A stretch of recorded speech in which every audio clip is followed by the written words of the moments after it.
Ladies and gentlemen, at this time, we ask that you please take your seat and silence all electronic devices.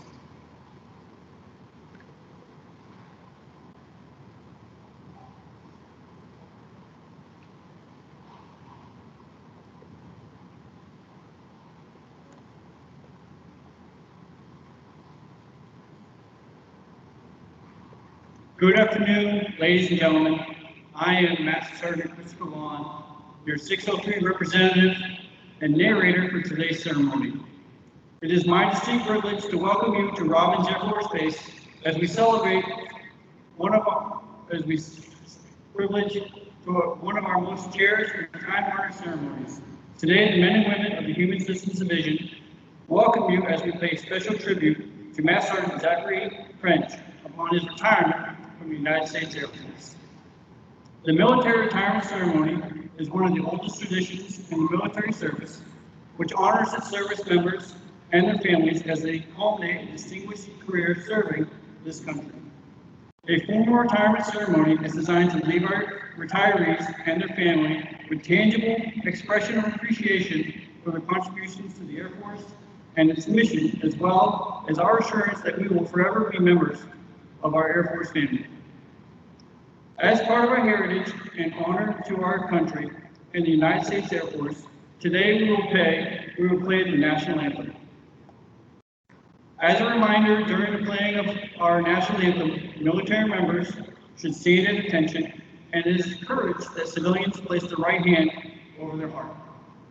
The presiding officer for today's ceremony is Mr. Dallas Long, Engineer, Human Systems Sustainment Branch, Robins Air Force Base, Georgia.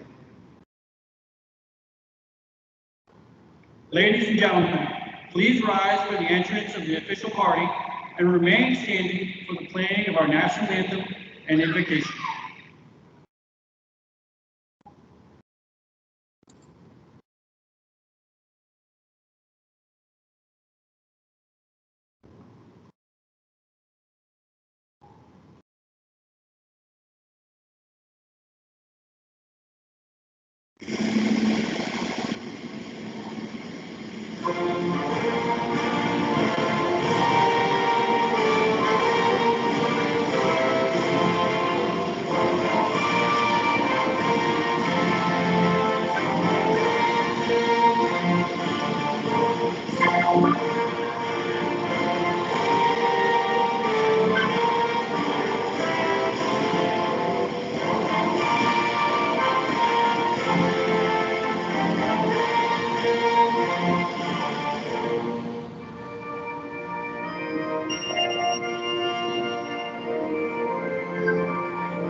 The invocation for today's ceremony will be done by Zach's dad, Mel.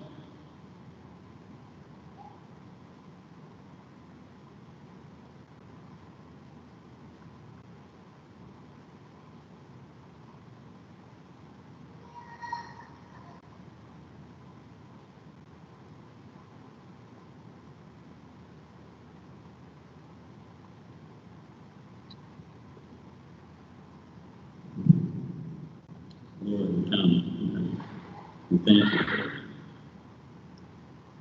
for this time. It's a seasonal change. It's a promotional change. I thank you, Lord, that I had the privilege to have the first 18 years with Zach. And the Air Force had the next 20. Tell you the truth, it's not the best. But he still did good. And Lord, I was thankful for his commitment to God and country. This is legendary week. We honor the best.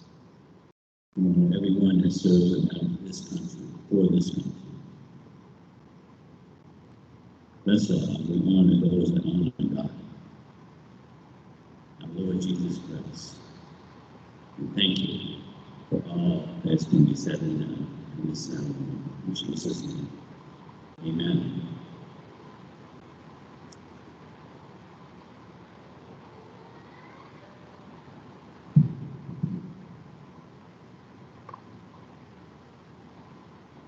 Thank you, Matt. Ladies and gentlemen, please be seated. I'd like to take a moment and recognize Zach's family.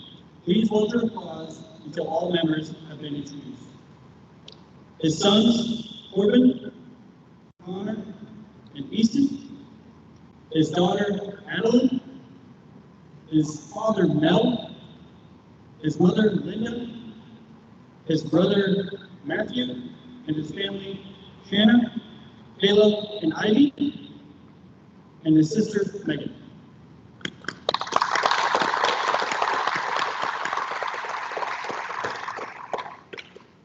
We're also pleased to also welcome other distinguished attendees. Agile Combat Support Directorate Senior Enlisted Leader, Chief Master Sergeant Juan Carlos Cueto, and Human Systems Sustainment Branch Chief, Ms. Mary Pickpiper.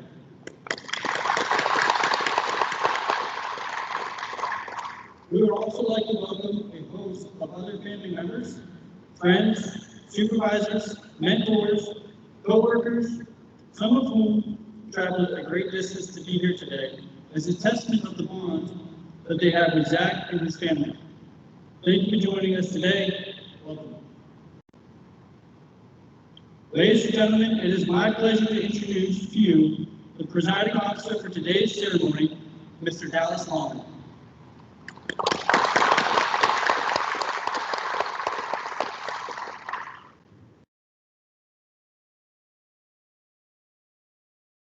Good afternoon, everyone. Can you hear me all right? I am nervous, so I hope you don't see me shaking here too much.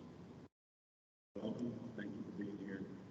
Celebrate Zach's career is the time of today. I thank Chief Boyd and Ms. Pickpiper for being here to support, represent the Human Systems Division and Agile Combat Support. Family, who I know has meant a lot to him throughout his career. Friends, co-workers, folks who have traveled to be here. Your support for this event means a lot. My name is Dallas Long. I'm an ejection seat sustainment engineer here at Mojave Air Force Base in the Human Systems Sustainment Branch. And my first interaction with Zach that I remember professionally was when he was at ACC. And he gave me a call about something. The Thunderbirds had submitted a 1067 to modify a lap belt. So we got that request, and we were busy at the time. We prioritized it the best we could, and put it down on the list, and was working through things. Periodically, Thunderbirds would reach out, want to know where things were at. We let them know, hey, we got some other things going on right now. We'll get to it as soon as we can. Zach called me up one day. Says, hey, Thunderbirds, we're hitting this up. I'd like to know what's going on with the lap belt request. And so I kind of gave him the same line I've been giving them. He said, well, just to let you know, they're going to keep pushing, and Thunderbirds normally get what they want. And I'd had a little bit of background, folks in our office working Thunderbird stuff. And they seemed a little special. Got treated a little special. And I had some personal feelings about the request that they had submitted. I'll call it silly for a safe escort today. But it wasn't long after that, two-star general called our leadership and wanted to know what was going on. So needless to say, that request became priority very quickly after that. So I learned to trust Zach when he tells me something. And he's never led me astray since. The only questionable thing he's done since that time is asked me to be up here today. We'll see how that goes. Zach was born in New Hampshire to Will and Linda. 603? 603. They tell me it's the area code. I think it's just the population of New Hampshire. But it's quality over quantity up there. We've got 2 New Hampshire guys, and they are superstars. Zach joined the Air Force in 2004, living in Tampa at the time, doing some schooling, working at Target. Yeah. Had a buddy trick him into joining and then bounced on him. But he stuck with it, and we're glad he did. When he was at URS Tech, after tech school, Hill Air Force Base, his first assignment, 2004 and 2009, working F-16 egress, and did a great job there. Made staff sergeant first try, and his sons Corbin and Connor were born while he was there. After that, he applied for and was selected by the Thunderbirds, going to be their egress guy. So went to Nellis from 2009 to 2012, traveled all over the world, doing shows and taking care of their egress needs. As I understand it, he was the sole egress guy there for a majority of the time, and had a lot on his shoulders, but always got the job done. He also trained as a assistant crew chief, had his own aircraft and was on the show line, and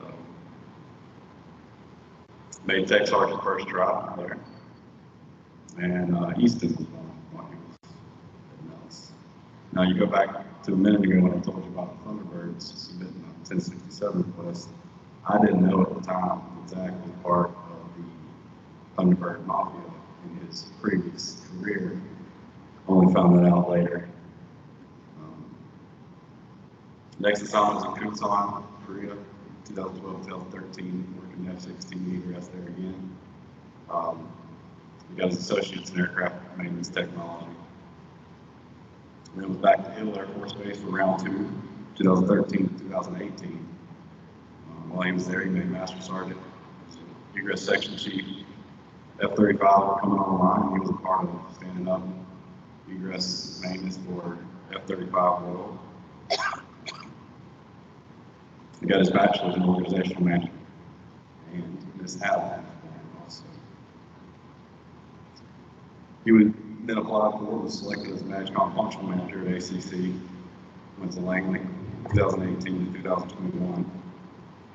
Got his master's in industrial and organizational psychology while he was there. A career learner. Among his many duties there at ACC, I want to share a story of something that was going on at the time in 2020 summer. There was a mishap at Shaw Air Force Base. A lot of you probably heard about it. Folks in our office and folks at ACC at the time, certainly. Maybe even family members, all that was going on at that time. Unfortunate circumstances led to a failed ejection attempt, cost the young man his life. And as you can imagine, it shook up the Air Force pretty good, especially the egress world. And in the aftermath of that, all the investigation, analysis, trying to figure out what happened, how we move forward from this. Zach was kind of caught in the middle, getting info and passing it on to leadership, and all the questions were coming to him. He stepped up at that time and took the initiative to start a working group where we could share information, all of fighter bomber platforms, and our office and the other folks who were involved at the time, trying to develop a plan to move forward after this tragic circumstance. And he was instrumental in that information getting compiled and giving us a place to exchange ideas, inform leadership, the best way forward. It was a really defining moment for the egress world. It's kind of like COVID, kind of reset time for everybody. This is that in the egress world. Everything changed after that. Zach was a big part of leading us out of that time and that chaos. And, rightly so, he was awarded a medal for his actions there at ACC. He then applied for and was selected as egress systems manager, which is a fancy word for egress subject matter expert, egress SME, what we like to call them here at Human Systems at Raleigh Air Force Base since 2021. While here, he's been our liaison to the maintenance world, to the MSgt, our technical expert for sustainment and acquisition programs. He's been a part of critical TO development, sustainment planning, and there's a lot of stuff he's done behind the scenes that nobody will know about. But he has put a lot of time and effort into ensuring that our new injection seats, this one here being an example of one that's soon to be built, are going to be safe, going to be easy to maintain, and maintainers will have the information, tools that they need to get the job done, and provide the safety and performance in injection seat that our aircrew deserves while they're out doing their mission. He also earned his his project management professional certification during that time, continuing his education all the while. When I found out Zach was coming to be our egress SME, I was excited. Having worked with him while he was at ACC, I knew he was sharp, and I look forward to getting to work together. While he was here, he answered all of my many questions, so many questions around and asked him throughout the day, week to week, and he would do anything he could to answer. If he didn't know the answer, he'd go find the answer. And it got to the point where I'd have to tell him, I don't need you to go look for this if you don't know, but let me ask you something, because he would do anything to find the answer. Well respected by his peers in the egress community. I talk to people all over the world, egress shops and MSGTs, and nobody that knows Zach doesn't respect him. Highly respected. Sought out for by his peers for advice and guidance. No job too big or too small. It didn't matter if it was in his job description, if it was egress related, if he saw a need, he would jump on it. Zach is the most organized and professional person I've ever worked with. He puts me to shame. My desk is a disaster. My inbox is a disaster.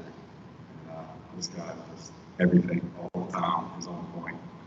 And if he was a part of it, he had a hand in it, planning it, making it happen. It went well, and it was well supported. He's the epitome of Air Force core values, in my opinion. Integrity, service before self, and excellence. I didn't need to read through his EPRs to know what he was like as he was coming up through the ranks. I got the privilege to look through those, and he's always gone above and beyond. And it's allowed him to have a successful and unique career in egress. Thunderbirds, functional, and here's our SME. And we're so thankful he was willing to do that. I've had the privilege of working closely with 3 egress SMEs, and I've learned so much. I attribute most of my success to the fact that we have folks who know their world and can answer questions and lead, guide us in plans to these folks. They make it easy to come to work every day, knowing that they represent folks all over the world who are doing the hard stuff, away from their families, when it's hot, when it's cold, in the middle of the night, to keep the mission going and keep aircrew safe. Unfortunately, though, I believe that my endless questions and my passionate rants have forced all 3 to retire. And Jordan Rowe, I apologize in advance for all of that. Zach, it's been an honor to work with you, to get to know you, and to call you a friend. And I've got no doubt wherever you end up, you're going to be successful and excel. And I look forward to seeing what God has in store for you and your family. And just thank you again for allowing me the honor to be up here with you.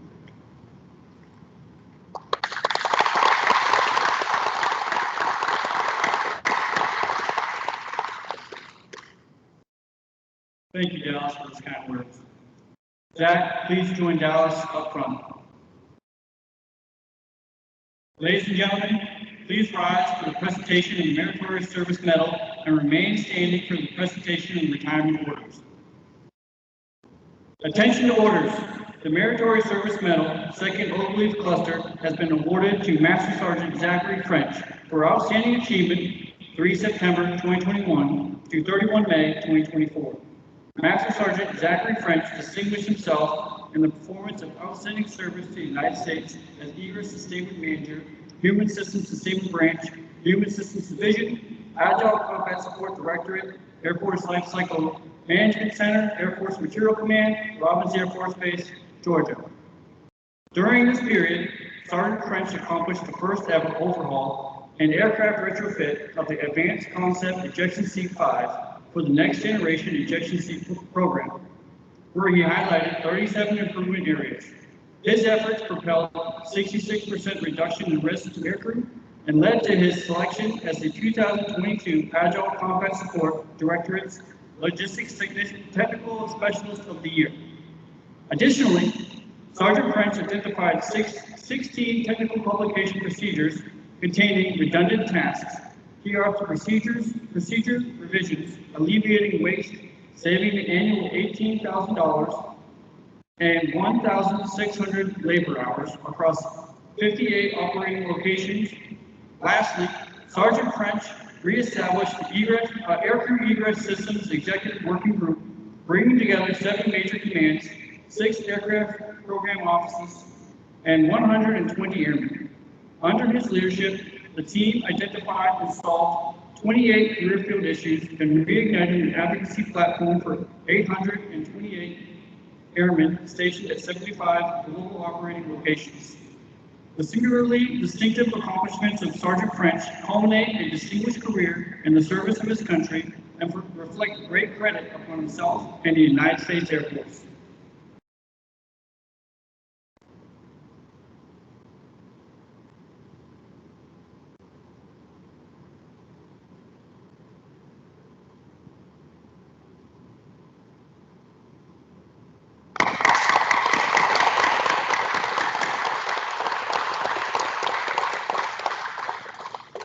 Ladies and gentlemen, please remain standing for the publication of the retirement orders. Publish the order. Attention to orders. By order of the Department of the Air Force, Washington, D.C., Special Order Number AC Double Lot 7791 to Master Sergeant Zachary K. French, effective 31 May 2024. You are relieved from active duty, Human Systems Division, Robins Air Force Base, Georgia. You are hereby retired from the United States Air Force effective 1 June 2024 per Air Force Instructions 36-3203 in the grade of Master Sergeant by order of the Secretary of the Air Force.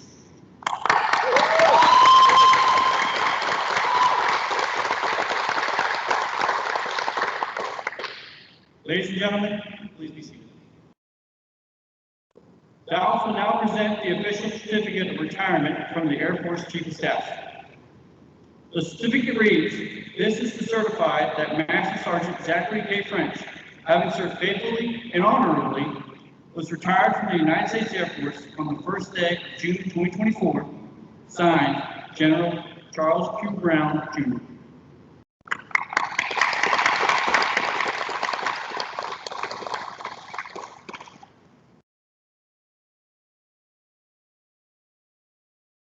Additionally, Dallas will now present the Retirement Certificate of Appreciation from the Commander-in-Chief.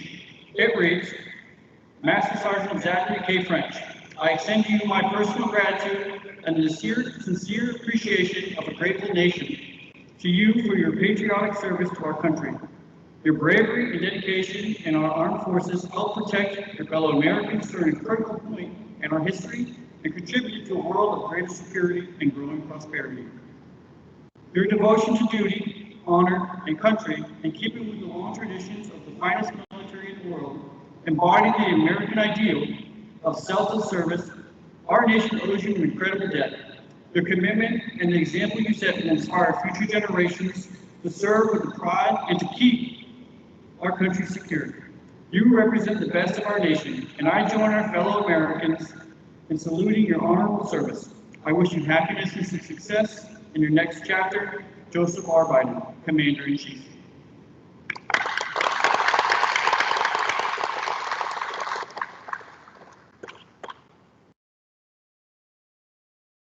Master Sergeant French also received a certificate of appreciation from the Chief Master Sergeant of the Air Force. This certificate will be available for viewing after the ceremony. We will now present the retirement pin. The retirement pin symbolizes the end of one chapter in Zach's life and beginning of another. Joining us on stage for the retirement pin presentation is Zach's mom, Linda.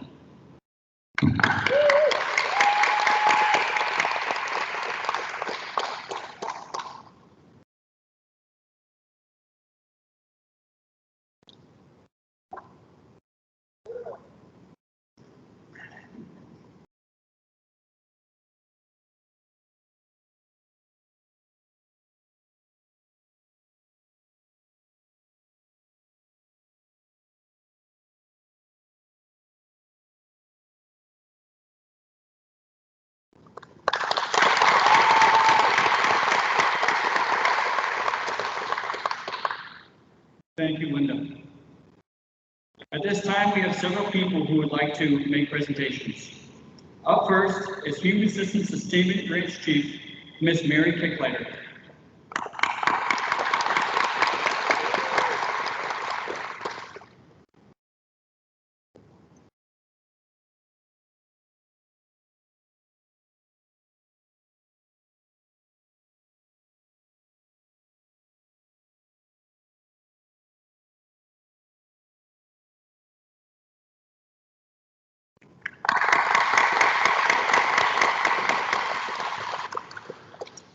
Thank you, Ms. Kicklighter. Next is Agile Combat Support Senior Enlisted Leader, Chief Master Sergeant Juan Carlos Cueto.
Thank you, Chief Cueto.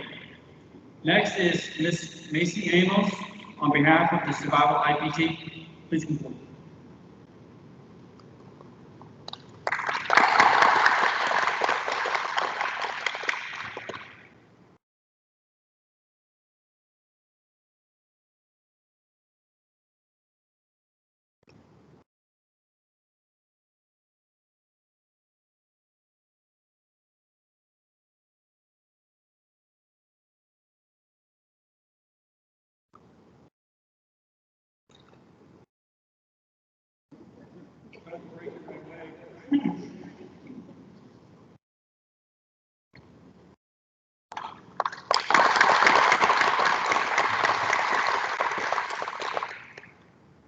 Thank you, Macy.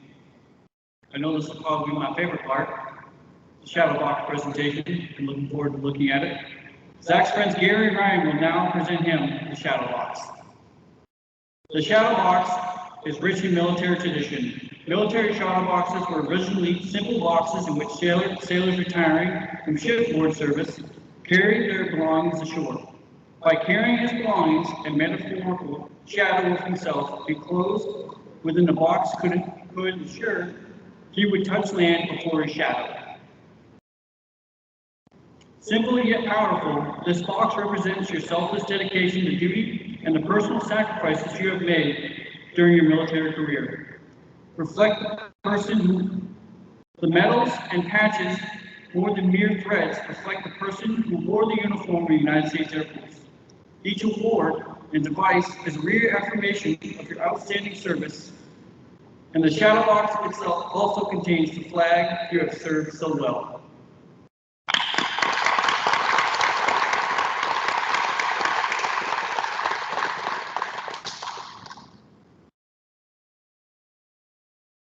Thank you, Gary and Ryan.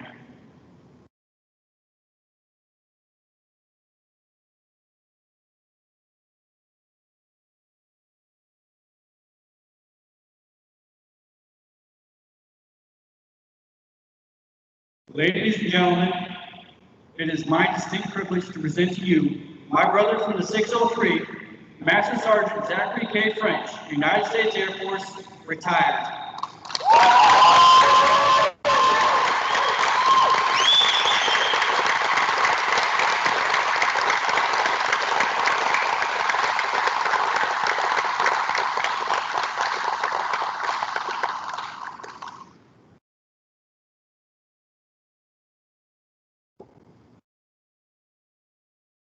It's just not fair that the shadow boxes right before I have to get up here and be composed.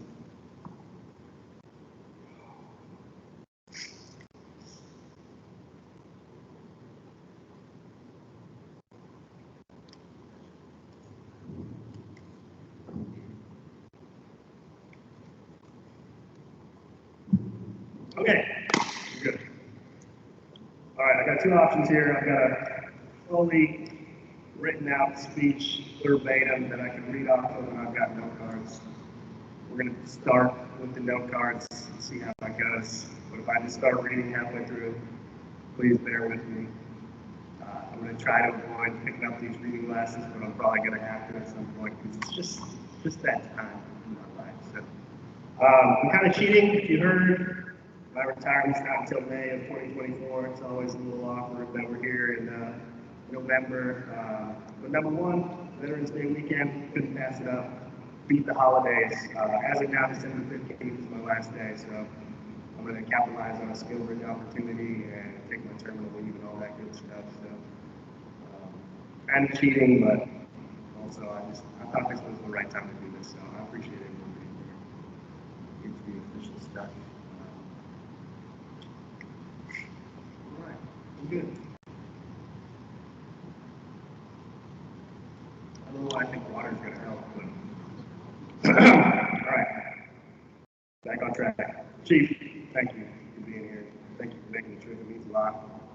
Thank you for all the guidance over the past year or so that you've been here. I really do appreciate it. Appreciate the work right here. Thank you for everything. Mary, thanks for being here to represent. Thank you for letting me be part of the team. It's been a blast. Everyone, every single person in this room, on on Teams. Whoever watches that video I'm recording over there years down the road on YouTube and is like, who the hell's that guy? Thank you. Man, some people travel, very far to be here, and it does mean the world to me to have my friends here and my family. Oh, man. That was only part one. I'm struggling. Dallas. There was never a doubt in my mind who I wanted up here on the stage with me. I was concerned coming to Robbins, where it's primarily a civilian organization, who's going to be at my ceremony.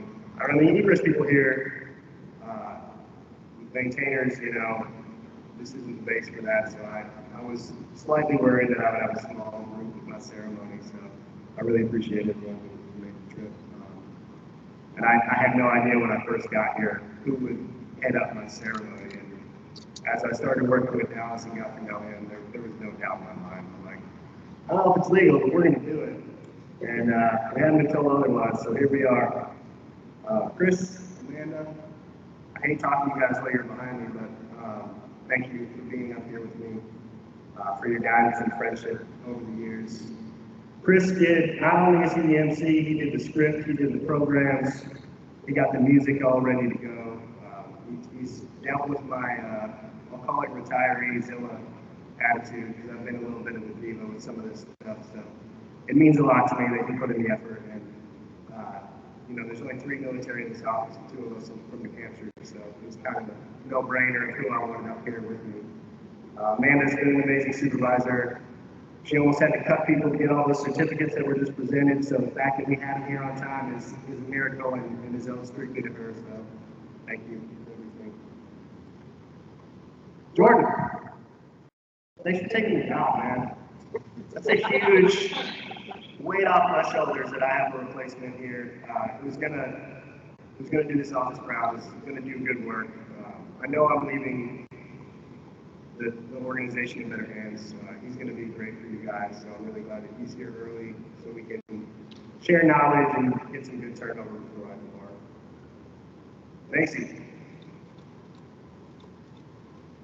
thank you for everything, not only for me in this ceremony, but for every event that we've had since you've been here, you've been a part of. So thank you so much for all your help with this.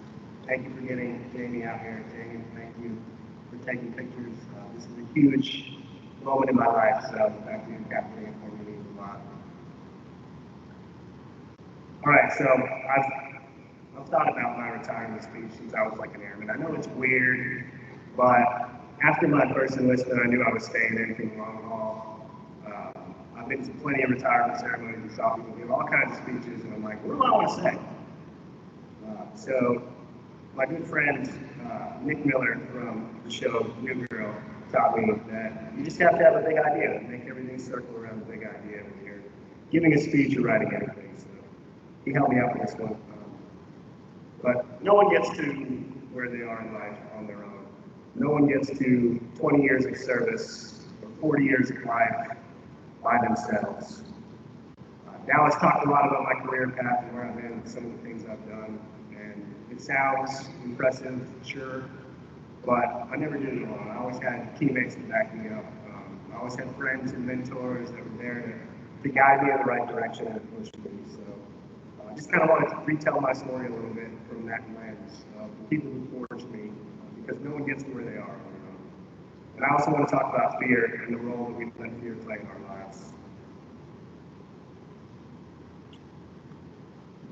So we'll start with that. Terrible idea.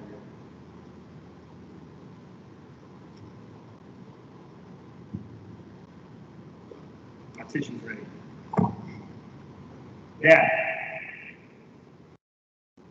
My father taught me about service and hard work at a very young age. He was always the one at church or in the community doing the thankless tasks that no one else wanted to do, just because they needed to be done, not for the glory or the accolades.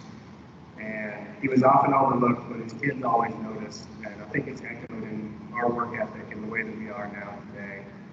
Comes from what my father instilled in us at a very young age. So thank you, Dad. And thank you for the invitation. My mom. My mom taught me how to be present. We've talked a lot about, mindfulness, about enjoying the moment, about looking around, smelling the roses, all that stuff. It sounds like nonsense, but it really is life-changing to look around and see all the beauty in the world and your friends and your family. And just pause for a moment and appreciate what you have. So she taught me to pause and to breathe and to enjoy things. That things will always work out. I don't always listen, I'm not very present, but I try, and that's what matters. My sister, Megan, taught me to be weird, and that there's not a damn thing wrong with being separate from the crowd. She taught me about good music when we weren't always allowed good music in the house, or any music that wasn't religious. She taught me to be flexible when things don't go as planned. And when I graduated high school and my mom called me and said, "You want to move to Florida? I can tell something's not right with you." And I said, "Yeah, well, who's going to come with me?" And Megan was my co-pilot, and we hopped in a 95 Volkswagen Jetta with all of our belongings and headed down to Florida. We got a fight in Georgia, and she ran off, and we didn't have cell phones at that time, so that was a little hairy. But I found her, and we're still here today, so thank you, Megan. Oh, man. My brother, Matthew. Matt, as a little brother, has taught me far more than he probably should have. I probably should have been the one teaching him, but I was a late bloomer. He was far advanced in all things, social relationships, life. But Matt went through some hardships in life, and the way that he bounced back from that was incredible. And I saw that, and I knew that if he could do that, anyone can do that. It doesn't matter what happens in your life. You can bounce back. You can recreate yourself. You can start over and be stronger than you were before. He taught me to pay attention to the details and to be more meticulous. But most importantly, he taught me not to take things too seriously. If you have a 5-minute conversation with him today, he'll probably throw in some obscure movie quote from a 90s comedy you've never seen that's just rattling around his brain. So, thank you, bro. So my friend, Matt Foster, he was my best friend in high school. I went down there after I graduated, and we started talking about what we wanted to do with our lives. I was working at Target, he was building pools or something, and we had all these dreams about being firefighters and police officers, and you want to join the Air Force? And I'm like, I don't know, man. And he's like, we're going to go to Japan, and we're going to get so many women. I was like, oh, okay, maybe.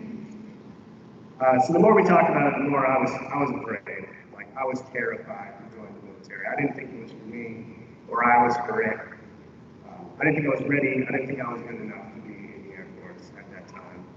But the good thing about the Air Force is once you sign up, you can't back out. So I enlisted because I can't go anywhere. It's legal. You're binded. Like, your bridge is burned. You have to do it even if you are afraid. So I did. Like Alice said, I never looked back after that. So my first assignment, Hill Air Force Base, I had a lot of good trainers. I had a lot of bad trainers. I had a lot of coworkers and mentors. And I realized pretty quickly that there's always going to be people who are going to tell you what to do, but the people who pull you aside and show you how to do it and do it right and do it well, that's the people that stood up in my mind. So, one person I want to mention is Daryl Clark. We came in together, tech school together, first base together, and man, we were just competitors from the start. We sharpened each other, and we check in with each other once a year to see how we're doing in our careers, so I really appreciate your time.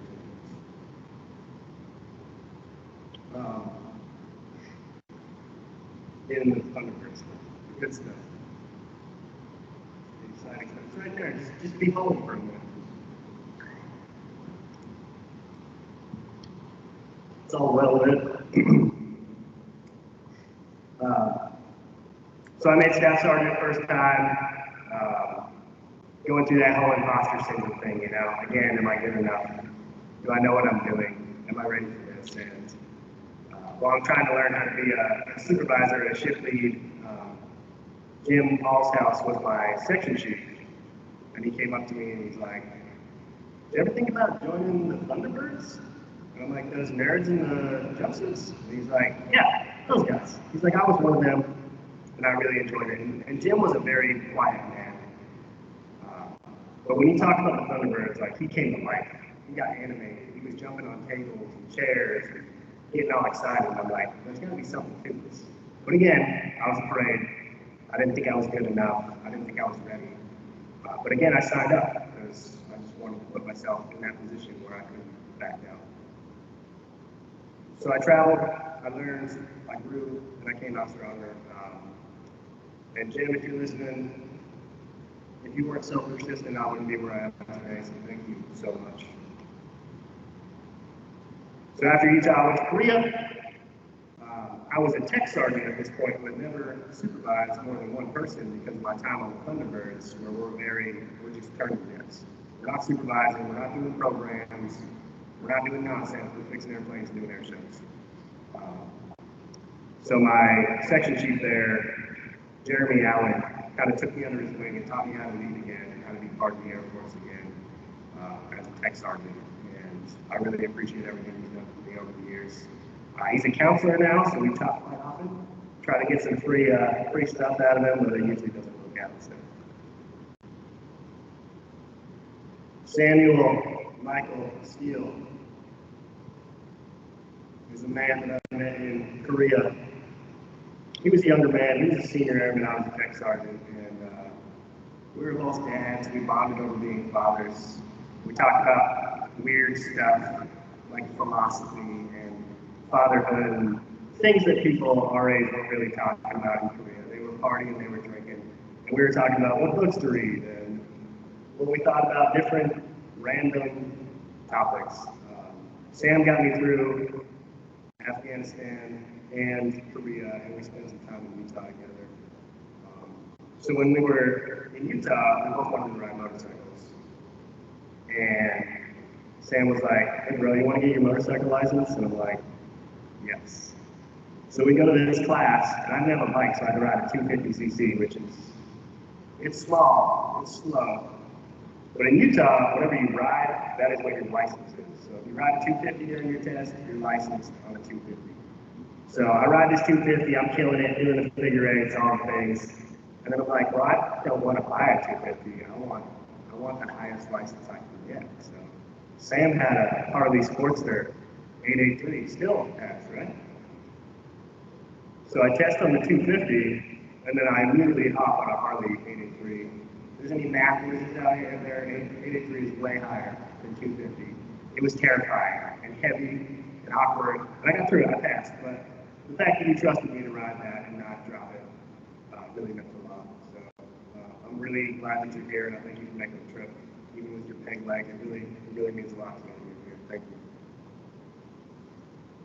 So I went back to Utah for a second time, made Master Sergeant, and I had a lot of mentors there that really helped me learn how to lead a large group of people. So these names are going to mean nothing to you. I'm just going to say them, put them out in the universe, so maybe they can feel the thanks, or hopefully they'll listen. But Bruce Lewis, Dave Martinez, and Phil Taylor were kind of my three folks there that helped me get on the right path as a Master Sergeant. Shortly after that, I had a pretty big failure as a Master Sergeant, and my chief at the time kind of tried to hold me back from some things based on my one failure. And I had a flight chief named Aaron Gerard who knew about this whole thing and saw something in me and pulled me up to work with him in the flight. So he put his neck out. He argued with the chief about pulling me up there when the chief thought that I was too new and inexperienced to take that job. And he pulled me up there and I did it. And we had a great time. I learned a lot. So I really appreciate that you put his neck out for me and got me to recover from that little slip up in my career. Jason Sayer was our MAGCOM functional manager when I was the section chief. And we would talk frequently about what was going on in the English world. And his job was becoming available, so he said, hey man, you want to come be a MSgt function manager? For those unaware, it's a pretty high job in your career field. As a master sergeant, that's about as high as you can get. And it was a jump from, I skipped like 2 levels of career to jump to that job. Again, I was terrified. I didn't think I was ready. And I took the job. And I wasn't ready. I got there and quickly realized that I was out of my depth. But I don't think there's any way to be ready for that job. It was just a unique experience for a maintainer to be drafting emails and putting a general signature block on the bottom and sending it. It was very uncomfortable, but it was a great time. So as I got there and I was trying to figure everything out, and I was, treading water and way in over my depth, the dude that sat next to me, his name was John Timothy, and he was intimidating, like physically intimidating. He always looked angry. I was terrified to sit by this dude. And one day he's like, "Hey man, just write down one thing per day." I'm like, "What do you mean?" He's like, "Take a piece of paper, put little check boxes, and have one big thing that you want to accomplish every day. Everything else is bonus." And that meant a lot to me. But the best thing about Tim was, you see people and you walk by them in the hallway and you say, "How are you?" And they say, "I'm good, I'm great." Even if they're ready to go jump off the bridge, they usually say they're great. It's just human nature to respond that way. And he always picked up on that. Like, he would stop me and look me in the eye and be like, "Are you sure?" And we'd go outside and we'd talk, and he would always call me on my prep. So I really appreciate that. He couldn't be here today. He's taking care of some family up in New York, but he did call me today, so I appreciate that. Gary, Gephardt, Ryan Rush, you guys were my 3 amigos at ACC. You were all the measuring sticks that I used for success. I listened to Justin over the wall and how he handled the field and every single thing. He was so organized and a little angry, he got a little loud on the phone, but it was impressive just the way that he could articulate things. And Gary came in and just, look at that hair. He didn't have that when he was in service, obviously, but man.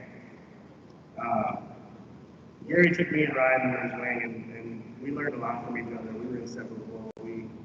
During COVID, when we were supposed to avoid each other, we would have Starbucks parking lot parties, and that really got me through the whole COVID thing. So, Ryan Rush and I, we played video games together. We're in our 40s, and we still play video games together. That's how we bond, catch up with each other. So it's great. I went to Ryan's ceremony a few months ago. I really appreciate you guys making it out here. It means a lot. So as my MSgt time was winding down, Bo Gordon, who was a friend and previous supervisor, hit me up about this Robbins job. And as Dallas said, we worked together in the past. Me, Dallas, Rich, Robin, Wendell. We've talked through things for years before that while I was at ACC. And I really wanted to work directly with that team. So when the job came up, it was a staff job, and I was leading another staff job, which is typically frowned upon. It doesn't look great in your career. So as soon as I applied, my career field manager called me. You could tell by click and then the phone rang. It wasn't that close, but in memory, that's how I see it. And he's like, "Did you apply for the Robbins job?" With an F word in the middle there. Just look that out for the audience. And I was like, "Yeah." "Why?" So I said basically what I just said. I said, "I'm passionate about egress and I really want to work with these dudes." And he said, "Okay." I said, "Okay." He said, "You had me at passion." And he hung up. And the next day I had to sign the contract. Everyone in this organization is awesome. I appreciate everything I've learned from all of you. I know you don't all these team stuff, but we interact, we talk to each other in the hallways, we play tennis together. Once not happening again. But I specifically want to thank my IPT teammates that I support. So Dallas, Rich, Doug, Travis, Taylor, Terrence, Sully. I learned so much from all you guys, and I hope you learned a little bit from me, and I appreciate you guys being here. I'm almost done, I swear. Maybe not. Steve, in the rest of the LCMC enlisted. So I spent my first year here just kind of feeling like we're on an island. There's 3 of us in the office. And you guys were right there the whole time. And somebody had the idea to, well, actually, it was Chief. Chief came down and said, let's do an enlisted march. I'm like, we got more enlisted here? And we sat down and we broke bread and we talked and we ended up doing it quickly. And Steve and I became friends and talked through retirement and we were kind of at the same point in our careers. So I appreciate you guys being here. Thank you. My fellow MSgt functional managers out there who I still keep in contact with. We talk through almost everything together still, even though I'm not a functional anymore. They hit me up and we discuss topics. They like to get my opinion on things as the crusty old guy out to be. So, Capers, Holt, Austin, Bryan, Smithy, Mabry, Burke, Mayfield, and Randall, you guys are listening. Appreciate you being here and thank you for everything. Jordan will fill in for me.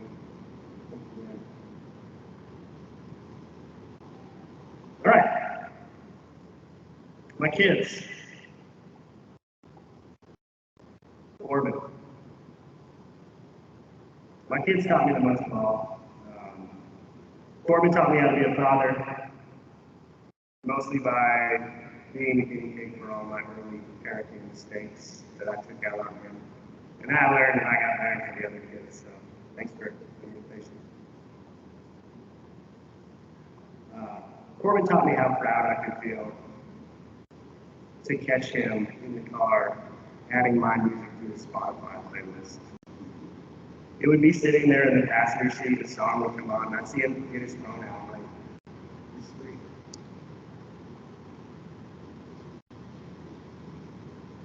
Just like that.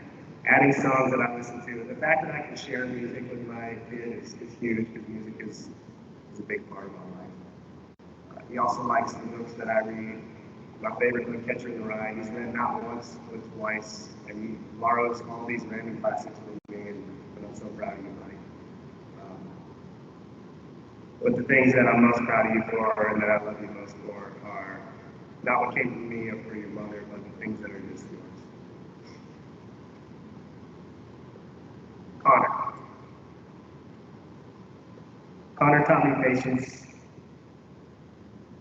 He taught me how to connect with somebody beyond the spoken word.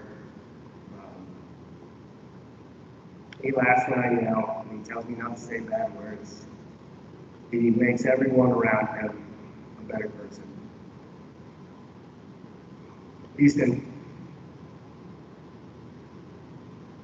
taught me that kids are always watching and always listening, and they understand way more than we give them credit for. He's an old soul. He's about to be 12, but we have deep intellectual conversations about the most random topics. And his curiosity fuels my curiosity. Adeline Page, she taught me to be a kid again. To explore, to create, to destroy, and to laugh. She can make anything out of cardboard. And she can hold her own against her brothers. Everyone who knows her knows that she is a presence.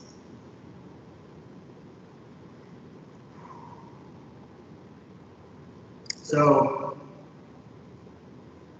we have this silly military regulation that if I was in charge, I would immediately get rid of. And that is that we have to wear hats every time we go outside. So everywhere I go with my kids, they grab one of my hats. They'll take it, they'll put it on their head, they'll walk around with it, they'll wear it backwards, they'll wear it frontwards, and they never want to give it back.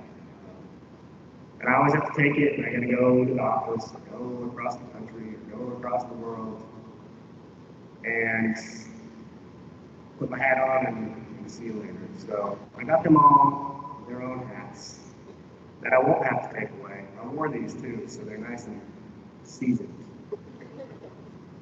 And I'll never have to take them off, and I'll never have to take them away, and I'll never have to leave again if I don't want to. And I'll never have to wear a hat outside unless I choose to. Like,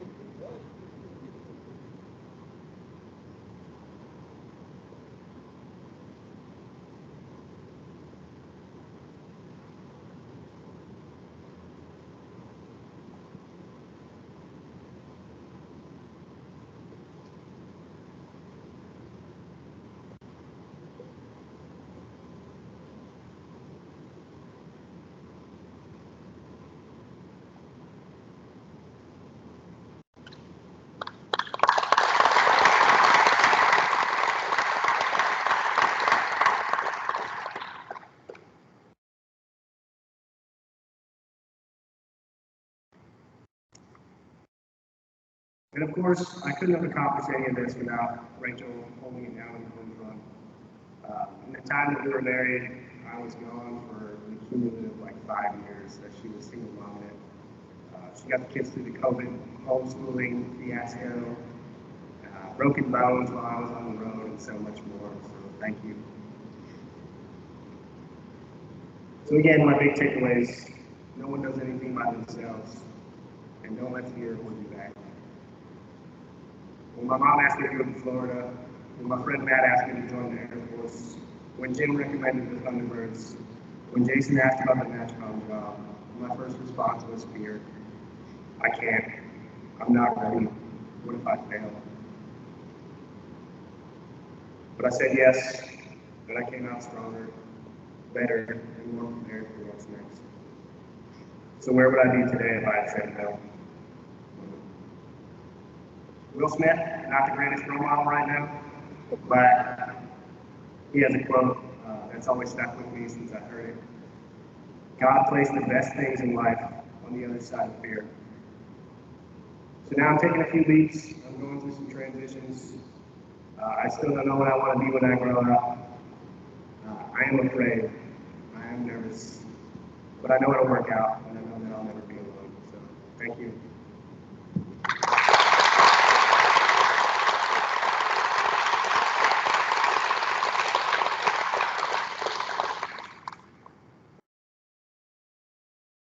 Thank you, Sergeant French. Ladies and gentlemen, this concludes today's ceremony. On behalf of Zach and his family, thank you for attending. We are inviting everyone to come forward to join us for refreshments and congratulate Zach and his family. Have a wicked awesome day.